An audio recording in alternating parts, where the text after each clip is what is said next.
to get involved. So thank you for joining us. Welcome to this webinar event. This is one of many such webinar-based professional development events brought to you by Texas Instruments Australia as part of our ongoing support for teachers in the classroom.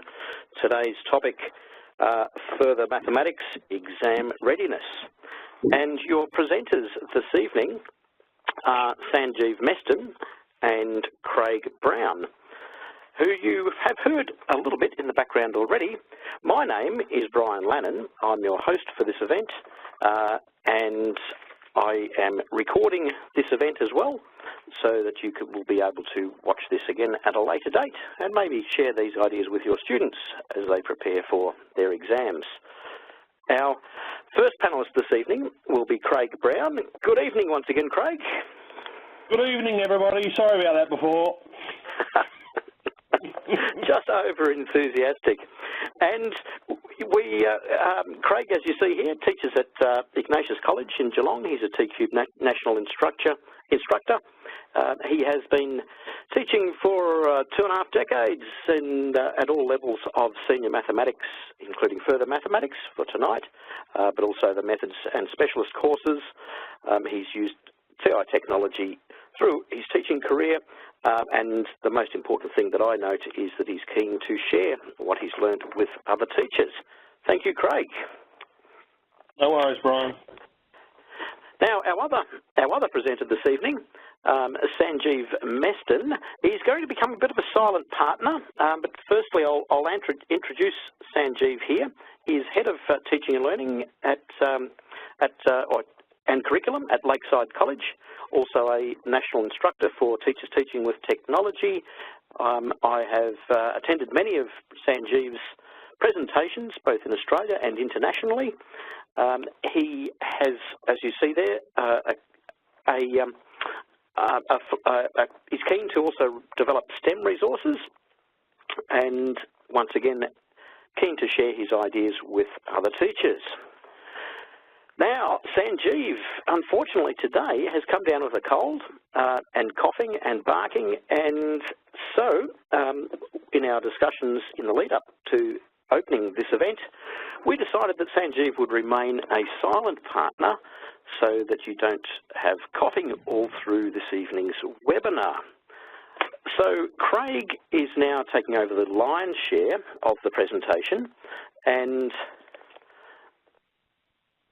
Sanjeev has sent us his files for the event, and as you know, following the webinars, we do send out copies of these PowerPoints and the files for the TI-Nspire that the presenters have demonstrated. So you will get a copy of all that. Sanjeev's PowerPoint is over 50 pages long. He always has lots and lots of great material, so it will be there for you to study at your leisure. Craig and I will briefly overview some of that for you. But first of all, to the main event. Thank you, Brian. Can you see my screen nicely there? It is coming into play. Yes, we see it nicely. Yes, we see it nicely.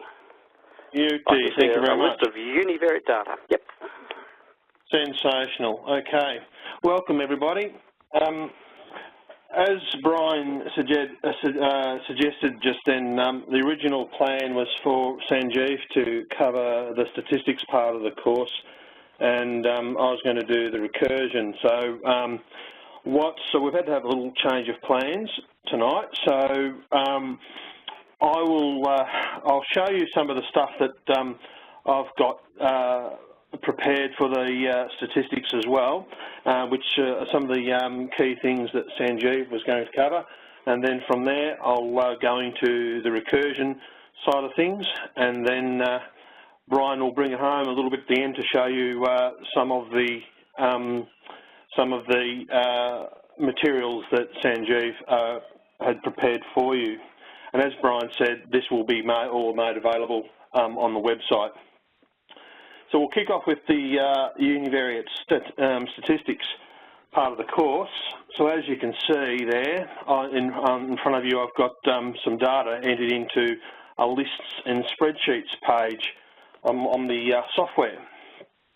Now, what I've got on the next page here, page 1.2, or problem 1.2, is the key statistics stats calculated for that list of data. Now at the moment you'll see that in fact I'm using a notes page. And so up here I've got the data, the variable data, and there's the familiar statistics that we are in fact need to stress with our students. Need to point out we're looking at X bar here, which is 69.5. And one really important one, of course, is the sample standard deviation, SX here, for this data, 42.5. So it's really important that the students choose that standard deviation and not this one here, which we will not mention. Further down the page, of course, we've got the 5-figure summary. Now, if you're not familiar so much with the notes pages, this could easily, of course, be calculated on a calculator page. So right beside this, I've got a calculator page. And so if we go through menu, statistics, and down to stat calculations, and one variable statistics, number of lists, 1 for now. And then I can choose the variable, which happens to be data in this case. And if I press OK, same list of results presented in the same matrix, as you can see. So it's each to their own if they would prefer this, or in fact this presentation of results. I'm a bit of a fan of notes pages, I have to admit, and so I'm just going to show you what happens. What I've got further underneath here. I've actually got the range automatically being calculated in the interquartile range, as well as the outlier tests, so the lower and upper fences automatically calculated. And so if I go back and make some changes here, so I'm just going to add something else here. So 34, press enter. What we actually notice is that because the information on a notes page is live, these statistics are automatically generated, automatically updated, as you can see. And if we move further along, you'll notice then what I've got is also a box plot being presented. I've just, it's gone a little bit haywire on me because I've just made that change before. But what I'll do is zoom data and just double check on something. Yeah, that's the way it's going to be for this particular set of data. Interestingly, we've got an interesting point over here, of course, being the outlier. And we can also hover over the other key parts of the box plot, and we get the 5-figure summary coming up. And it's also, remember, worth realising we can also click on each section of the box plot, and we can get the actual data that falls in each of those quartiles. Now over here we've got the outlier, of course, of 150, and if we go back to the outlier test that in fact I've got calculated here, you can see that the upper fence is 144. So if we think about some of those exam questions about showing that something is an outlier or not, the expectation, of course, is that the upper fences or lower fence is calculated, and then some reference is made to the fact that in this case 150 is greater than the upper fence. So it's important that students answer those questions properly. If in fact there is the need to add a second list of data, that's not a problem. If I go back to the original list here and create another data set, data 1, or maybe data 2 even, and then randomly put in extras.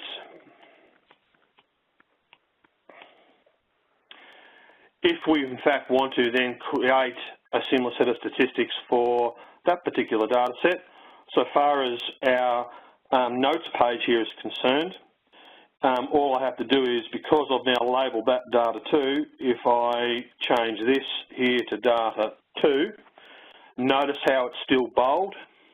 That's because I've created the variable data 2, which if I click on the variable list here it is, data 2, along with all those other key statistics I mentioned under the var list. And so if I hit escape to get rid of that, if I now press enter, you can see that now those key statistics for that particular list are also created.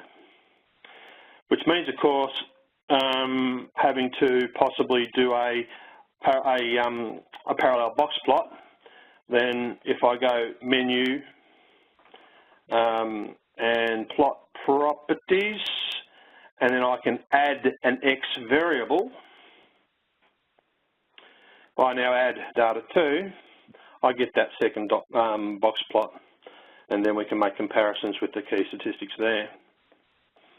I hope I'm not going too quickly there and here, so don't forget this is recorded, so you can be in your own leisure. You're going to be able to stop, pause, and rewind if you've missed something as I'm going along here. Next little page here I've got is a little calculator for calculating percentage frequency if someone would like to actually use it. Otherwise, just delete the problem. But if you've got a total of 100 and would like the percentage frequency of, say, 70 calculated, it's going to return a result of 70% because I've got a question mark beside the percentage frequency there. Of course, though, if in fact we knew that the percentage frequency was 50 and were asked what in fact the frequency was that corresponded to that, we could easily in fact go backwards. That's how the solving function connected with the notes page actually works. If I move along, what I've got here is another problem setup where in fact I've got just data, just a small number of data points represented in a list. So here they are here, and so if I just add an extra number to it, so I'll add the extra number 45 to that particular list and press enter, you can see that that now has been added to that list. Now, and then I've got the key statistics again coming up, and the upper and the range, the quartile range, and the fence calculations accordingly showing. I actually think that's quite useful if it's relatively a small list of numbers that you actually want to do the key statistics for. But don't forget, of course, that once you've got that list of numbers there, there's nothing stopping us actually doing something similar on a calculator page. So if I've gone too far, stats, go to stat calculations, one variable stats again, press OK, and then choose that data list and press OK. There we have our key statistics coming up once again. And so if I move along a little bit further, what I've got here is just a little page that typically if you've got students who've got a box plot and asked to in fact calculate possibly the lower and upper fence and justify again why there is an outlier, so they're reading information from a box plot, well then if they read the lower quartile and the upper quartile accordingly and enter in the information, you can see that the interquartile range will be calculated, but then of course the upper and lower fences are then calculated, and then they can go ahead and analyse the question and decide if in fact an outlier is existing or not.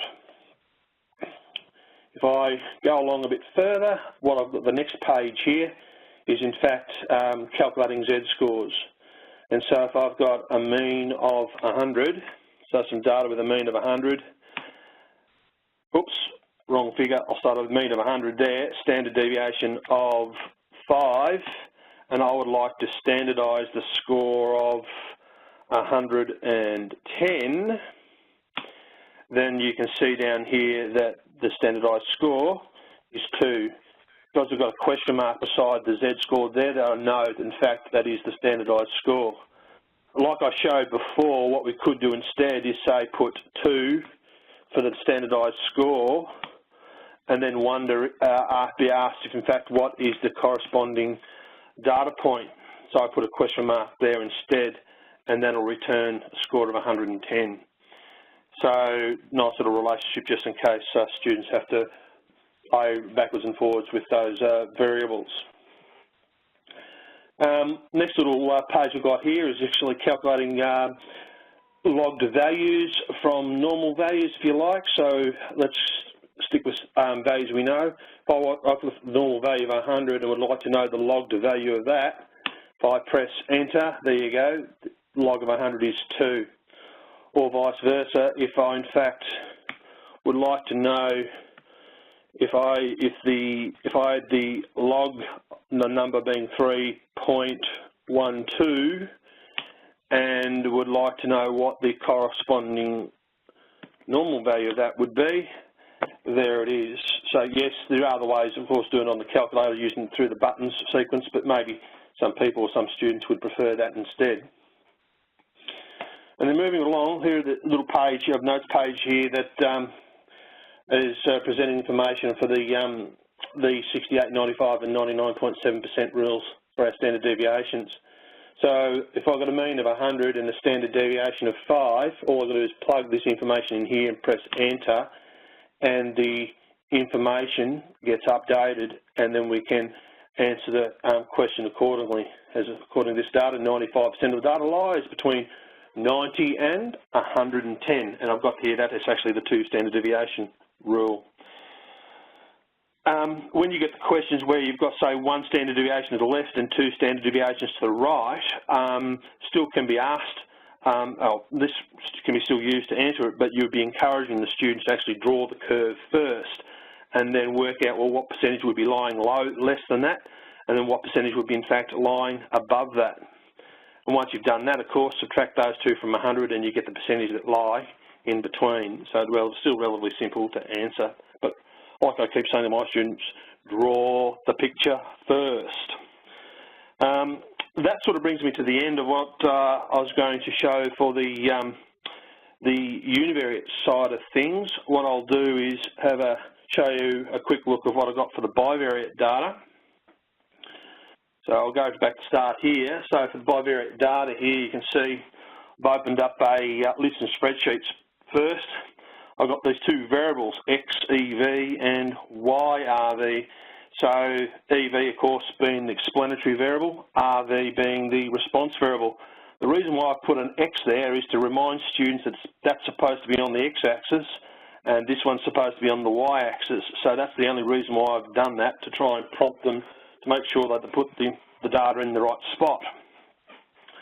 So as you can see, I've entered some information in here, and then next page along, I've got the data being presented on a scatter plot. And then if I go one more page along, I've got the key statistics are being calculated. I'll come back to that in a minute.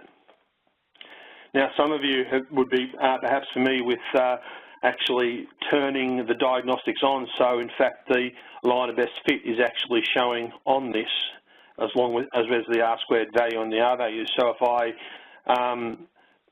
press menu settings, the first thing we have to make sure is in fact that the diagnostics tick here is in fact ticked. And I would say make default. If you don't make it default, it means that setting is only going to be relevant for this particular problem.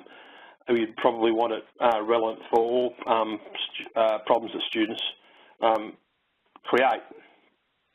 Once I've done that, if I go menu, plot properties, no, not plot properties, analyze, here we are, analyze and regression. And if I show linear A plus BX, there's our statistics. So there's the line of best fit, least squares regression line, there's the equation, and there's the R-squared value, the coefficient of determination. Now, if we compare that to what's coming next over here, so here's our linear regression on these 2 variables, the explanatory variable and the response variable. There's our A and B values, the intercept and the gradient, and there's our R-squared value. And of course, underneath that is the correlation coefficient. When we activate this, we get a residuals list created. And what I've got that actually being pasted into this here called the residuals. I've created that there, so we can actually view them nicely. And then if we go across a bit further, I go across here, and well, this is supposed to be the residual plot here, stat.resid versus the explanatory variable, but there's not much going on, as we can see. We've got a lonely little dot here. And like I keep saying to my students, every time we're actually changing data or anything like that, there's one thing we must do, and press zoom data to make sure, in fact, we do get all the data displayed. So as you can see, that's a very interesting residual plot, which is telling us something. So now if I go back to the original spreadsheet, you'll notice what I've also got over here is all the transformations automatically coming up. So if I go, if I go across there, there's the x squared transformation, the y squared transformation, log x, log y, 1 on x, 1 on y. So that's automatically going to be calculated as we plonk the data in, which means because they're automatically being calculated there, once I go over to here, I could make a decision that maybe that I should be in fact doing an x squared transformation or investigating that. So what I'll do is I can delete that particular variable XEV, and I'm going to replace it with, we go to the var list, and if I go down, XXQ, which is the x squared transformation. Oops, and that didn't actually work. We'll try that again. All right, if that doesn't work, just type it in. That's not working at all for some reason. X, there we go, SQ, there we go, it's gone bold. Press enter. And, oh, hello, I've got lots of things going on there. Oops, I'll try that again. There we are. There we go. Yep. Don't you love technology when you're under the pump? Right. So anyway, we got it working eventually. I obviously had a cursor in the wrong spot, which was creating all my issues there. Then I finally got it working again. So we've got the transformation there. There's the A value and the B value for that particular transformation, x squared transformation. And look at our R squared value here, looking very nice. Which sort of means that if we actually decide to, if I get rid of this for a second, so I'm going to remove the regression line. If I now change this to the square transformation, that's looking beautiful. All right, and naturally enough, now that I've actually done that, we could turn around and repeat what we did before about showing that again, and there we have it. So note again, that's the same information there as what I've got here. Probably should notice that the number of decimal points, or the float setting here, is less than what I've got over here. So if I go back to this particular page, if I go back to menu and settings, see how it's on float 4. So if I want to change that to maybe float 6 or 7 on this particular page and make default, press OK, it now changes that. So that's worthwhile sort of keeping in the back of your mind as to why sometimes the number of decimal places are in fact different too over here. Moving right now, I've got this blank page here. This is a calculator page just to demonstrate the point that most of what I've been doing here, of course, can be done on a calculator page. So if I turn around and go menu, stats, stat calculations again, and A plus BX. If I want to do, so we'll do the transformations. So we had x squared, and we had YRV, there we are, press OK. Same results as before, so it's actually presented on the calculator page instead. If If I move along a bit further, there's our residual plot again. Now, again, I would actually go zoom data to just double check that we've got all the residuals plotted there. And as we can see, that's much better indication that we've made the correct choice of transformation. The last thing, one of the last things I'll show you here is this particular page. So this is where, in fact, we can actually use this page to make some predictions. We can put in an A value, which was calculated previously. You'll notice too, by the way, that I've gone from problem 1 here, which is the last page, page 5, to problem 2. I'm keeping all this separate. All the variables here are separate to over here. And so basically there's no connection to any information calculated over here. So this can be used to do just a random of questions where students have to make predictions and you don't necessarily have the data. And just, but if you've got the A value, so we might as well use this one over here if I've got it somewhere. So we've got that one there, negative 0.13, so negative 0.13. And what have we got there? We've got the B value of 1.03. So we'll go to the B value, 1.03. Oh, very nice. Let's say now if I want to, in fact, predict the response variable when the EV is 10. First thing to note that here's the linear model down here, making that prediction. But of course, we have done the x squared transformation here. So looking at this particular model would be a bad move. We need to go down a little bit further where I've got the x squared transformation data, if you like, equation here. And so there's the answer popping out there. As you can see, all the other ones are listed, so it's a matter of making the decision which model you're using, plug in the A value and the B value, putting in your prediction, and then you would go down and make that choice. Next is the least squares formula, and so that's your standard sort of question, is a standard sort of question where you've got to plug in those values, the slopes calculated, intercept calculated, and then we've got the equation being presented underneath.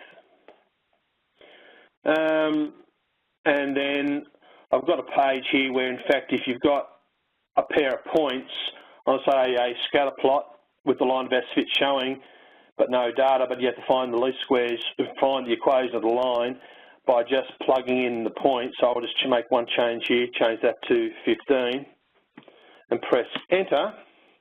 You can see that the gradient is calculated, and then I'm substituting that information there into that to calculate the equation of the line of best fit. I've got a few little other bits and pieces there about changing, given the R value, squaring it, to do that, but that would be just as easily done, of course, on a calculator page, I would suggest, and not worried about a notes page. Lastly, you've got a little thing on calculating residuals, giving a predicted and actual value. Some of my students actually quite like that for some reason, but I would suggest it's just as easy to do by hand, but there you go. There was one thing I think I failed to mention, which I think Sanjeev talked about at one stage, which was the correlation matrix. And oh, there it is there it is, the correlation matrix. I sort of skimmed over it, completely forgot about it, which is calculated there. I've got it actually on the notes page there showing. Now, what is the correlation matrix actually demonstrates, as you can see, the R value. So you can see the R value between the two variables in question. What I should do is if I change this back to XEV and have a look at the R value, that is 0.955. If I go down here, I'm working out the correlation matrix between XEV and YRV, and there you have it, it's 0.995. And I think Sanjeev was going to point out the fact this is a quite quick way of analysing if transform data is appropriate or more appropriate than other forms. because all we really got to do is if I type this in and change that to what we were just investigating, the squared one, which is XSQ, I think. Yep. Press enter. There you go. That is in fact the R value or the correlation coefficient for that particular set of data, which is the same as we had before. Again, that can be accessed on a calculator page. So here's my calculator page here. And if I go menu, statistics, stat calculations, and then if I go all the way down the bottom, here it is here, correlation matrix. And then you just put the lists that you in fact want to investigate.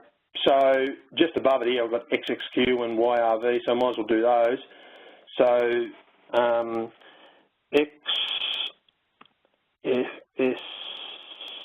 XSQ, comma, and YRV, press enter.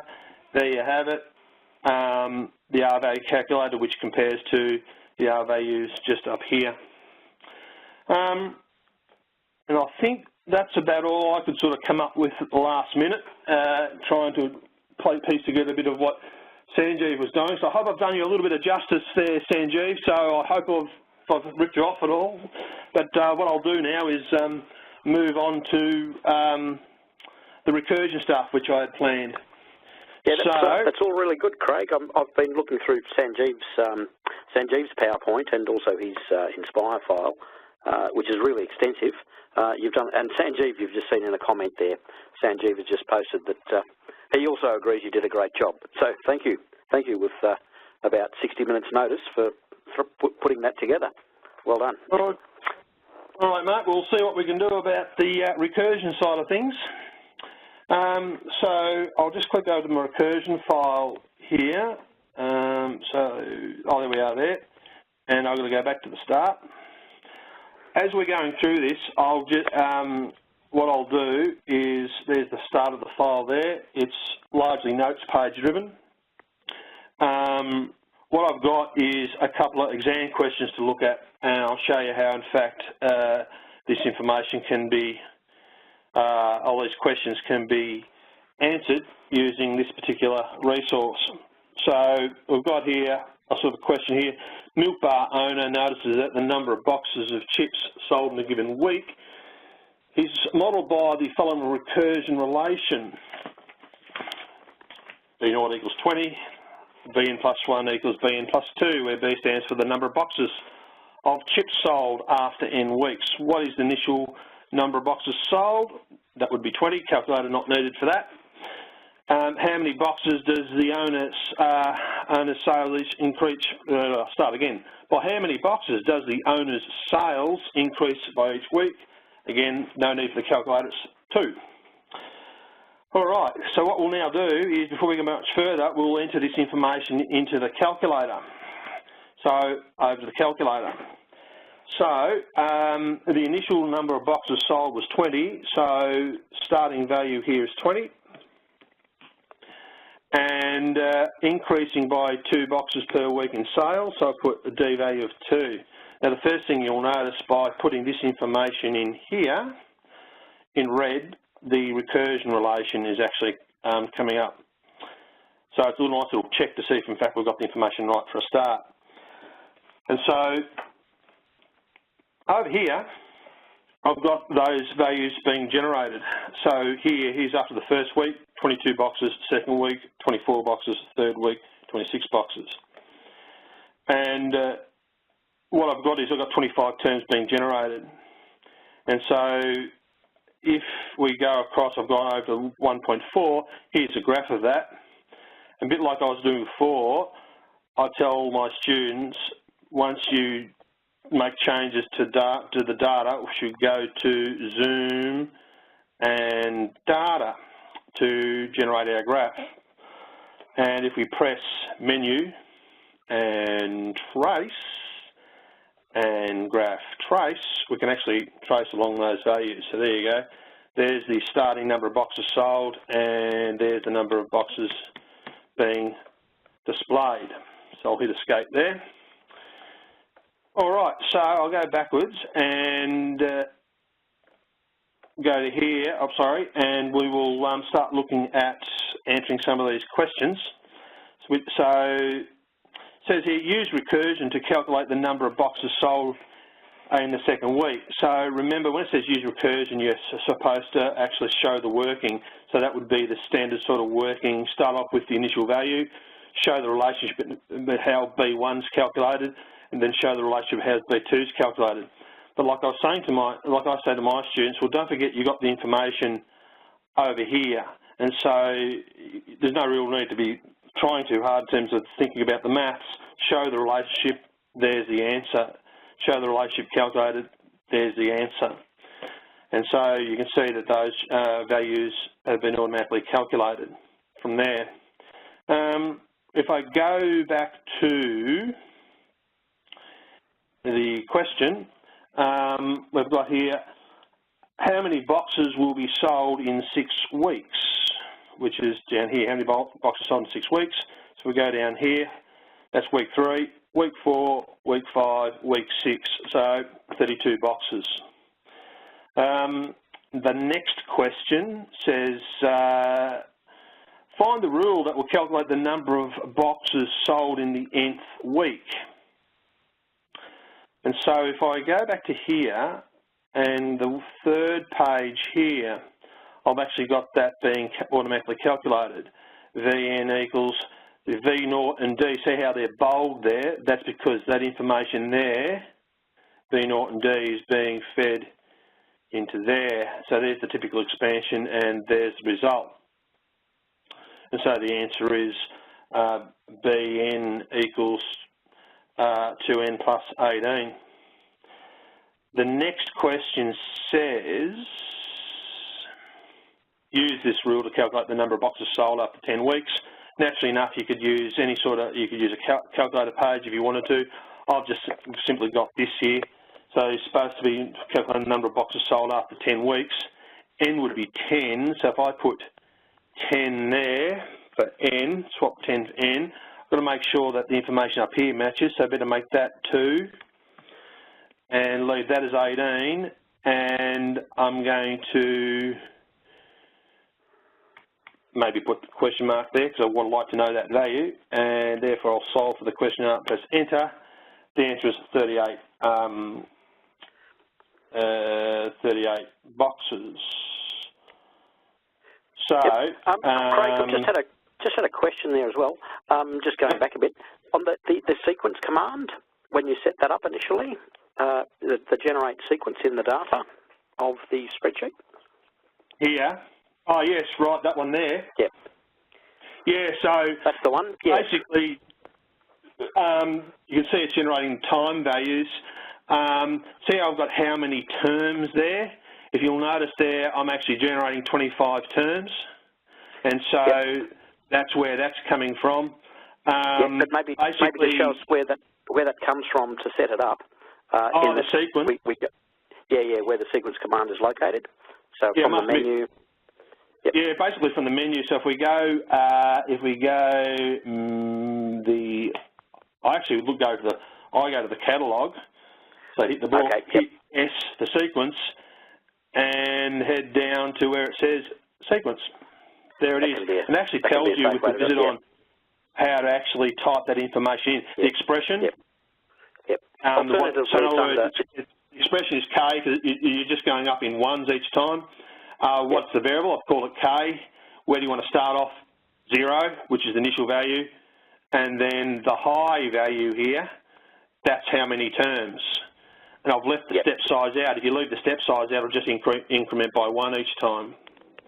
So I hope that's helped to answer that question. Yep, menu is really good for that. Get this file, so because you get this file, you no need to fiddle too much. I mean, it's a matter of just changing that there. And the other way to do that is under data. If you go menu, third option, data, and then the first option in that is generate sequence. And that's the one there. Generate sequence, which is, what did you say? Data? Oops. And there you are. Yep, generate sequence, the first one. Generate sequence. Okay, right cool. There. Thank you there. All right. the only thing is I wanted to show, let's say if you want to actually increase it to say 30 terms, what I'll show you, there is a little bit of a trick to that. So I'll go back to here, let's make it 30 terms. That'll fill down to 30 terms, but this won't. So what you've got to do is just do a fill down. So I'll show you how to do that. Choose that. So I choose the last term. See how the last term is generated? It's B25 and you're adding D. So it's actually, I actually do this with the students because it's actually good when I initially set this up, because it is actually quite literally teaching the sequence work properly, how it's working with the technology. But to do a fill down, if we go menu, data and fill, then, I wasn't going to try and do that. I was just going to do I'll do it once. Try that again. Drag and drop, yep. Menu, data, fill, right, I didn't want to do it. Right, if I use the down arrow key, that's what I wanted to do. The mouse moved on me. If you use the down arrow key, you just get the students to keep using the down arrow key until it matches up to the 30, press enter, and it'll fill all the rest of the information in. So I'll leave it at that. Right, I'll move on because I think we're sort of running out of time, which is hard to believe. What I'll do is I'll quickly jump on to question 2. So question 2 here. Milk bar owner buys a new freezer to store in ice creams he bought in. He bought the freezer in for $5,000. There's known that the freezer will depreciate using the reducing balance method at a rate of 7% per year. Use this information to state the recurrence relation where V is the value of the freezer after N years. Right, so being that a reducing balance depreciation question, it is the type, it's the geometric type multiplying by R. So remember, we've got 20 terms generated. So this works exactly the same as previous problem. Notice, by the way, I've gone on to problem 2 here, and I'm off problem 1 because it's an entirely different concept. So the starting off price of the freezer was $5,000. Now, so there's my starting off value for the recurrence relation. If you wanted to, we know that the annual rate is 7%. So if I put 7% down here, compounding periods per year would be 1 for reducing balance depreciation. But of course, if this was a compound interest question, you could do your compound interest questions where this would be the annual rate and maybe compounding periods per year might be 12 or something. That would then work out the interest rate per compounding period. But if you go underneath that, what we've got here is the values of R. There's 2 possibilities. R could be 1.07 or 0.93 depending on the context. Because we're talking, of course, about reducing balance depreciation, it's 0.93. So I'm going to put 0.93 here. 0.93. There's the recurrence relation that describes this particular problem. Now, if we go along here, you've got the list of values again calculated. And if I go a bit further along, we have got, the graph being generated. And, of course, you can trace the values like I did before as well. So if I go back to here, what I'll do is flick onto the screen. As you can see, there's the recurrence relation stated. State the value of the freezer after 6 years. All right, 6 years. 4, 5, 6. There's 6 years. So there's the value of the freezer, $3,234.95. The next question is, by how much has the freezer depreciated after 6 years? Right, so I forgot to actually delete those. I'm going to delete those for a second. Trust me on this. Right. So the question, by how much has it depreciated? So the amount of by how much it's depreciated will be that value there subtracted from the original. So you could do it by hand if you wanted to, or if we could get smart, we could probably type a little formula in here. And so if I press equals and say, okay, if we type in the original value was 5,000. Take away that particular value there, which is the value it is after its depreciated value after 6 years, press enter, and then press enter again. That's how much it has depreciated after 6 years. But look, some people might turn around and say, just do it standardly. You've got a calculator page, and that would be perfectly fine. The next question would be, if I show you, what was the depreciation of the freezer during the 6th year? So during the 6th year would be the difference between that value there and that value there. So again, we could actually just write them down and do the subtraction.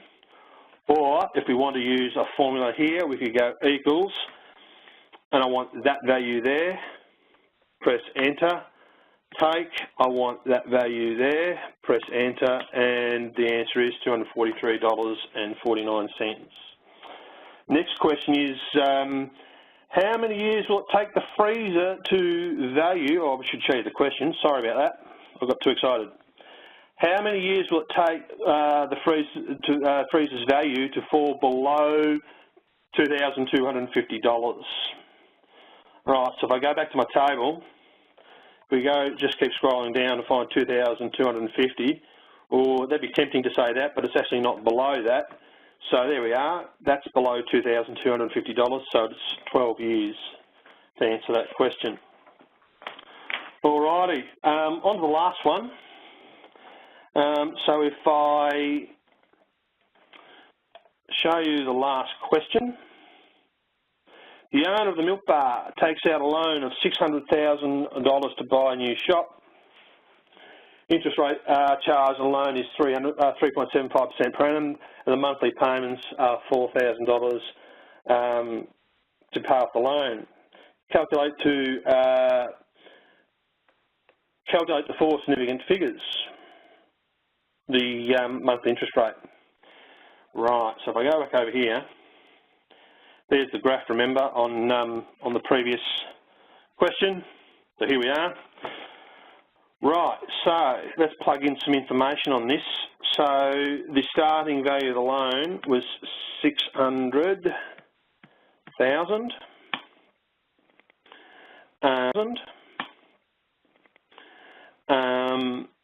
I've got 30 terms generated just like before.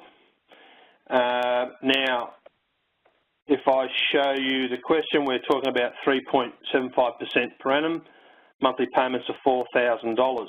So we know that the D value is going to be negative 4,000.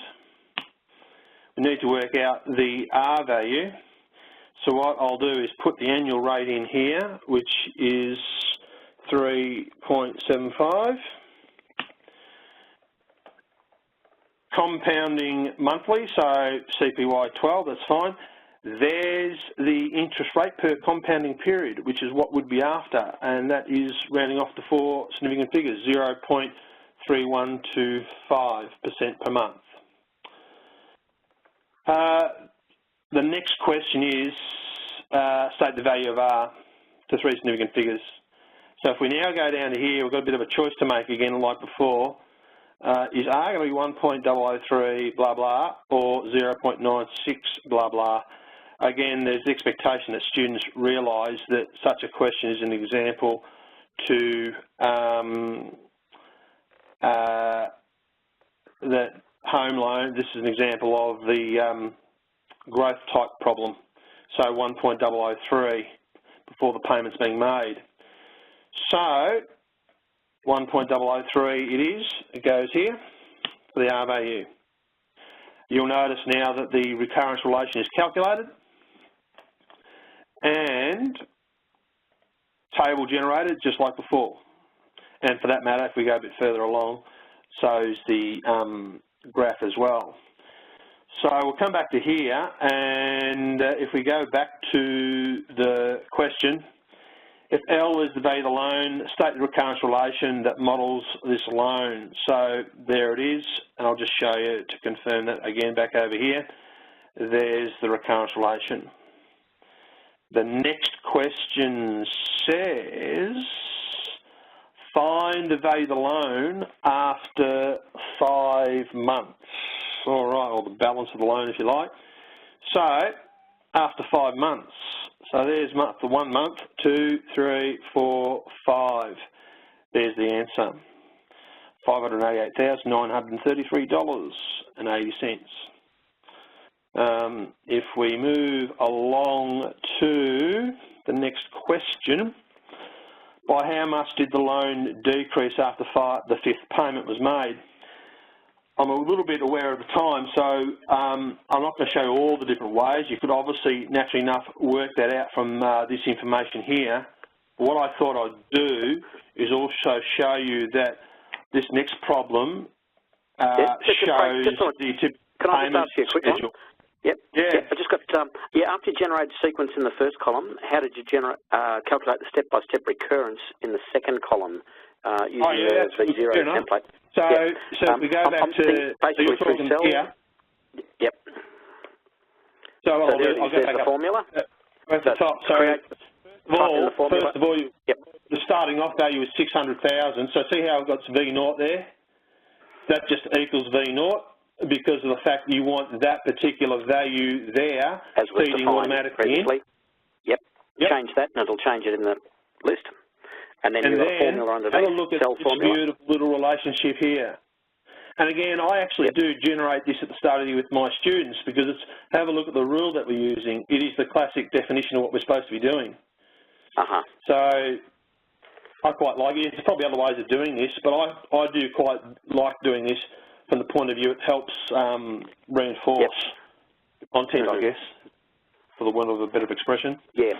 The other beautiful thing is you can change all the figures back on page 3.1, and everything else will automatically change. So teachers getting this file don't have to rewrite it. There's no need to rewrite all this, guys. Yeah, realise that everyone's going to get this file, so don't go back and reinvent the wheel. Just have a play with it, and then see what you think. Absolutely. Notice I've actually made the changes over here, and all of a sudden all my data's gone. So back to what I said before, though. If we go Window, Zoom, and Data, there it is again. So students just remember to keep doing that every time you make other changes, all right? What I'll just show you is, as I was saying, this fourth problem here is actually showing that setting out the payment schedule step by step. So yes, we could actually answer these questions via this table, but because of the fact that there is the understanding on the course outline that the payment schedules have to be taught, I thought I'd just show you this as well. So for this same question, we know that the annual interest rate is 3.75. Compounding periods per year is 12. And so notice again the interest rate per compounding period is calculated there, and there's the magic R value calculated there for us, which means it's the R value that I actually have to put in here for this to be generated. So I'll go back to here because I haven't finished with this page yet. Remember, it was a $600,000 loan. So I'll make 600,000 there. Payments are $4,000.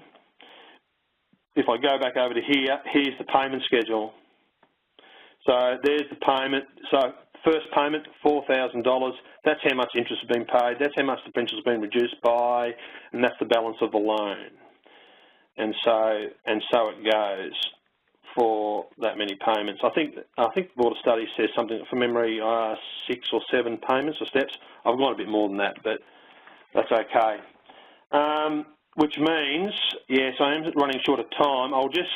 If I go back to the actual question, you'll notice I've actually got the answers here. And so if you have a look here, by how much did the loan decrease after the 5th payment was made, how much interest was charged on the loan for the 5th month, by how much did the principal reduce when the fifth payment was made. All that information is here. So if you only got to go to the fifth payment, there it is. There's interest paid, there's the principal reduction, and there's the balance of the loan. I hope that makes sense because I am rushing through this a little bit. If I just move along a bit further, in the middle of this file, you'll notice I've got a calculator page here. For good reason, the calculator page here is so we can do our finance solver calculations. So you don't have to close the file down or anything like that to do it. It's just there. You just go to that particular problem. Well, technically speaking, you could actually do it in any particular problem. You just got to open up a calculator page. But it's there. The point is, it's there. It's within the problem. You can go for your life. If I just show you a little bit more, there's the payment. This is the same sort of payment schedule for when you have to add. You're doing an annuity investment. We've got to do added payments. So operates on the same principle though. Put in the interest rate, put in the compounding periods per year. The R value is calculated, and away it goes, sort of thing. And then the last thing on this particular file is the perpetuities and interest-only loans. So starting off value maybe of $100,000 at an annual interest rate of 12%.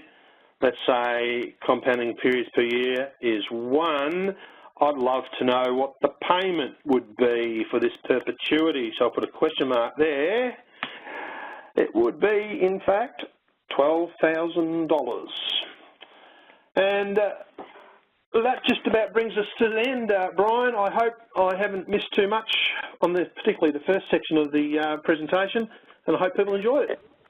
It's looking really good, and thank you very much, Craig. And as we see from from the comments in there and all the questions, people are pretty keen with what you've got there. I've been typing quite a lot, answering some of our questions there, and just a reminder that we've made a recording of this, and some teachers are asking saying that they would love to share this with their students for exam review. We do have this.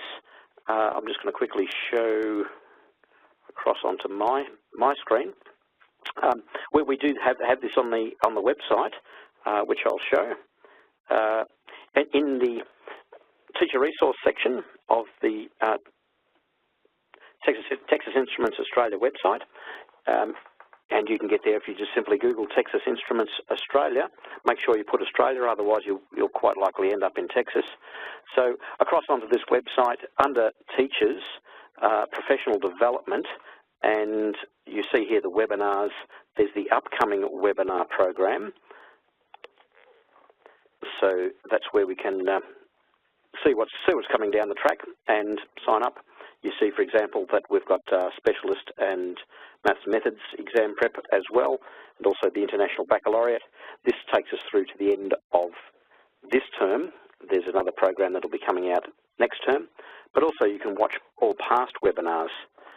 2 weeks ago, Craig and Sanjeev did an excellent webinar, presented an excellent webinar on Further Mathematics modules. So if you missed that one, I absolutely recommend it. I saw it because I was hosting that one as well. So they're well worth a look. Also, can I just say the Teachers tab, of course, as teachers, we click on that, but draw your students' attention to this bit here, student resources, I should say, because in the Student Resource Centre, under Prepare for Exams,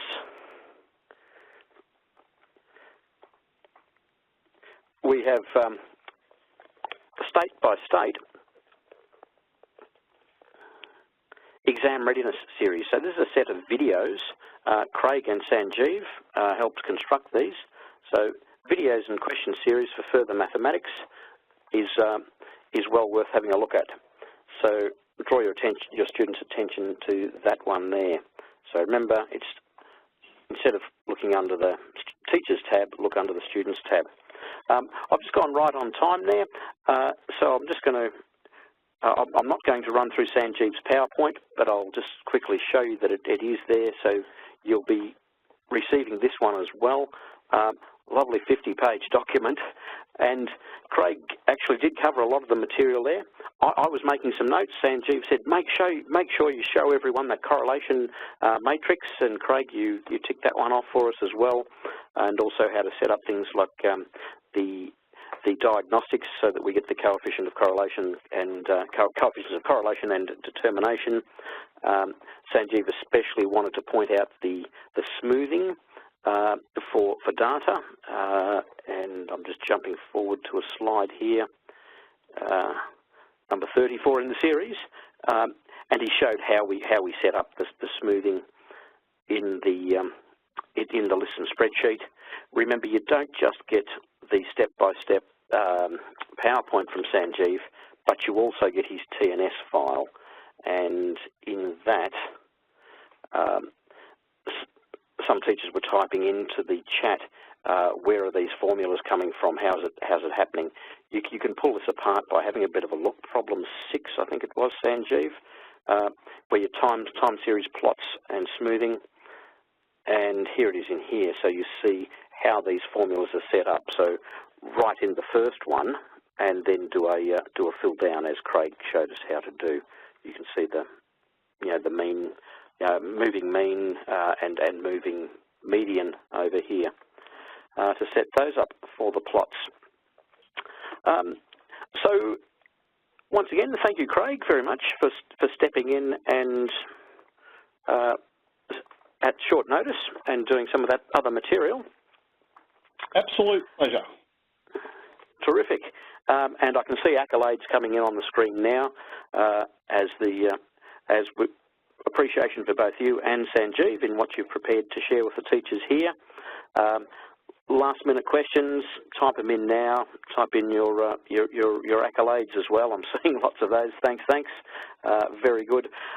I'm about to close the event. When I do so, you'll be taken to a page where you're asked to fill in some feedback. But please do that for us. We do like to try and continually review and improve our webinar program. If there's something that you'd like to see more of, there's an opportunity to write that in as well. Please, just type in, please could you prepare a webinar on your suggested topic. Give us an idea there. And you will, of course, be getting an email within a couple of days. You get a link through to your professional development certificate for joining us this evening. And also you get links to where you can download all the files. People were wanting to see this all again, and yes, you can. I showed you the link from the TI Education webpage under the Webinars on Demand, but we also have a YouTube channel. If you're getting your students involved here, that's one that they often quite like. For example, people were saying, gee, those notes pages look good. How can I learn how to develop those? It's just another type of page. When you go add page, what page type? A calculator, a list spreadsheet, etc. Notes is one of the page types, and then you add in things called math boxes. And there's demonstrations on how to do that on our YouTube channel. I expect most participants are receiving the newsletter, which is what brings you to this event.